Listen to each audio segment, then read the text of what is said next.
भगवान परमात्मा मेरी पुकार कब सुनेगा। साधना। परमात्मा कोई व्यक्ति नहीं है जो तुम्हारी पुकार सुने, तुम्हारी पुकार पूरी करे। ये परमात्मा के संबंध में व्यक्ति होने की धारणा बिल्कुल छोड़ दो। इसी मूर्खतापूर्ण धारणा के कारण जमाने भर के अंधविश्वास पैदा हुए हैं। मनुष्य जाति की सारी अंधविश्वासी परंपराओं की बुनियाद में ये धारणा है कि परमात्मा एक व्यक्ति है। इसलिए मूर्तियां बनी और मूर्तियों के सामने लोग बैठे हैं, आरती के थाल सजाए, दिए जलाए आरती उतार रहे हैं, भोग लगा रहे हैं, समय बर्बाद कर रहे हैं। खुद की बनाई हुई मूर्तियों के सामने आदमी आरती उतार रहा है। इससे तो अच्छा हो कि एक आईना रख लो और उसमें अपनी तस्वीर देखो, उसकी आरती उतारो, क्योंकि तुम्हारी प्रतिमाएं तुम्हारी ही तस्वीरें हैं। पहली बात, साधना। ख्याल रखो, परमात्मा कोई व्यक्ति नहीं है। परमात्मा उस परम ऊर्जा का नाम है जो सब में व्याप्त है। उसे पुकारने की जरूरत नहीं है, उसे अपने भीतर अनुभव करने की जरूरत है।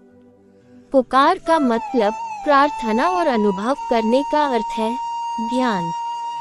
और लोग पुकार ही रहे हैं। गुंबजों पर चढ़ कर पुकार रहे हैं, मीनारों पर चढ़ कर पुकार रहे हैं कि शायद मीनार ऊंची है। मस्जिदों के किनारे मीनारें खड़ी हैं, वहां से चढ़ कर पुकार रहे हैं कि शायद यहाँ से सुनाई पड़ जाए। इन सब को न्यूयॉर्क चले जाना चाहिए, जहाँ 100-125 मंजिल ऊंचा मकान होता है। उसके ऊपर छत पर खड़े होकर पुकारो, वहां से शायद सुनाई पड़ जाए। क्योंकि परमात्मा निश्चित वहां से करीब होगा, थोड़ा करीब तो होगा ही, और खुश भी होगा कि वह भक्त इतनी करीब आ गया, बिल्कुल बादलों के करीब। कभी कभी तो बादल इन मकानों के नीचे पड़ जाते हैं। बरसात के दिनों में जब बादल घने होते हैं तो मकानों के नीचे पड़ जाते हैं। हवाई जहाज जाकर इन मकानों से टकरा जाते हैं। ईश्वर कोई व्यक्ति नहीं है, पुकारना व्यर्थ है। साधना। और तेरा इतना प्यारा नाम है साधना। साधना में पुकार वगैरह नहीं होती। साधना में तो जागरण की प्रक्रिया है, ध्यान है। जागो। तू कहती है परमात्मा मेरी पुकार कब सुनेगा, और ध्यान से भी प्रार्थना उठती है निश्चित, लेकिन वह प्रार्थना सिर्फ धन्यवाद की होती है। और धन्यवाद भी किसी के प्रति नहीं होता, समस्त के प्रति होता है। वृक्षों के प्रति, चांद तारों के प्रति, बदलियों के प्रति, सूरज के प्रति, लोगों के प्रति, पृथ्वी के प्रति, पशुओं के, पक्षियों के प्रति, ये जो सारा अस्तित्व है, ये जो अखंड विस्तार है, इस सब के प्रति धन्यवाद होता है। इस सब ने कितना दिया है। सूरज ने किरणें दी है, उसके बिना जी न सकोगे। हवा ने श्वास दी है, उसके बिना जी न सकोगे। जमीन ने भोजन दिया है, उसके बिना जी न सकोगे। सबका अनुदान है। एक छोटे से घास के फूल को भी सारे अस्तित्व ने मिलकर बनाया है।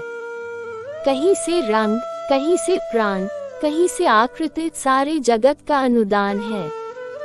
इसलिए महाकवि टेनिसन का ये वचन ठीक है कि अगर मैं एक फूल को भी पूरा समझ लूं, तो सारा अस्तित्व मेरी समझ में आ जाएगा, आ ही जाएगा। क्योंकि एक फूल को पूरा समझने का अर्थ होगा इसके सारे उन स्रोतों को भी समझ लेना जहाँ से इस फूल को जीवन मिला है। सारा अस्तित्व संयुक्त है। इस संयुक्तता का नाम परमात्मा है। पुकारो मत, ध्याओ, ध्यान में डूबो। मौन पुकार तो तुम्हारा उपद्रव ही रहेगी। पुकार कौन करेगा? मन ही करेगा, और मन शोरगुल से भरा है। मांगेगा क्या? धन मांगेगा, पद मांगेगा, प्रतिष्ठा मांगेगा। मन तो भिखमंगा है, मांगना ही उनका धंधा है। और परमात्मा भिखमंगों से नहीं संबंधित हो पाता। उससे संबंधित होना हो, सम्राट होना चाहिए। मांग छोड़ो और अपने भीतर के आनंद में मस्त हो। लीन हो, तल्लीन हो। उसी मस्ती में अचानक तुम पाओगे जिसे इतने दिन पुकारा और नहीं मिला, वह बिना पुकारे आ गया है। व्यक्ति की तरह नहीं आता, एक ऊर्जा की तरह आता है, एक विस्फोट की तरह आता है।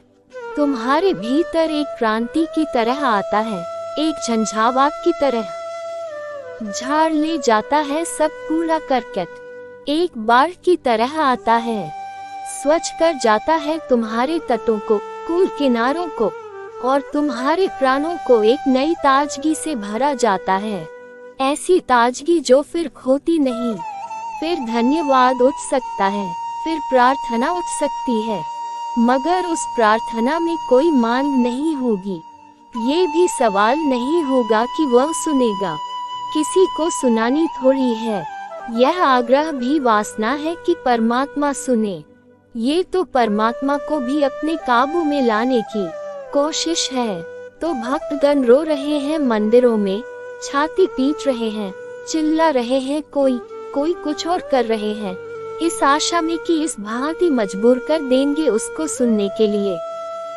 ये तो चालबाजी हुई, राजनीति हुई। तुम परमात्मा के भी मालिक होना चाहते हो, क्या करना है सुना कर उसको, और वहाँ कोई सुनने वाला है भी नहीं। जरूर एक प्रार्थना है, मगर वह ध्यान की सुरभि है। ध्यान में जब आनंद फलता है और जब रस झरता है और जब अमृत का स्वाद प्राणों में फैलता है, तो स्वभावतः उस मौन में एक धन्यवाद होता है। कहाँ भी जाता बस होता है। आंसू भी बह सकते हैं, मगर बहाए नहीं जाते, छाती पिटी नहीं जाती, सहज स्वस्फूर्त। मैंने खामोश निगाहों से तुम्हें पूजा है, मैंने खामोश निगाहों से तुम्हें पूजा है। अपने अरमानों की खुशबू को बिखेरा भी नहीं, अपने अरमानों की खुशबू को बिखेरा भी नहीं। दिल में जज्बात का तूफान छिपाने के लिए तस्करा प्यार का मैंने कभी छेड़ा भी नहीं। मैंने खामोश निगाहों से तुम्हें पूजा है। मैंने वो ख्वाब तुम्हारे जो कभी देखे थे, मैंने वो ख्वाब तुम्हारे जो कभी देखे थे। उनकी ताबीर मेरे दिल की तकदीर नहीं। मेरी चाहत का तो अंदाज जुदा गाना था, मेरी चाहत का तो अंदाज जुदा गाना था। गर मिलन हो न सका प्यार की तहकीर नहीं। मैंने खामोश निगाहों से तुम्हें पूजा है। दिल में गुजरे हुए लम्हों की कसम बाकी है, दिल में गुजरे हुए लम्हों की कसम बाकी है। जिंदगी के लिए एक ये भी सहारा होगा। तुमको पाने की तमन्ना ने तो दम तोड़ दिया, तुमको पाने की तमन्ना ने तो दम तोड़ दिया। तुमसे पाया जो ये गम तो हमारा होगा। मैंने खामोश निगाहों से तुझे पूजा है। अपने अरमानों की खुशबू को बिखेरा भी नहीं। दिल में जज्बात का तूफान छिपाने के लिए तस्करा प्यार का मैंने कभी छेड़ा भी नहीं। मैंने खामोश निगाहों से तुम्हें पूजा है। ध्यान से एक खामोश प्रार्थना उठती है। कुछ कहा नहीं जाता, कुछ बोला नहीं जाता, बस चुपचाप ही एक निवेदन हो जाता है निःशब्द। और तभी प्रार्थना सत्य है।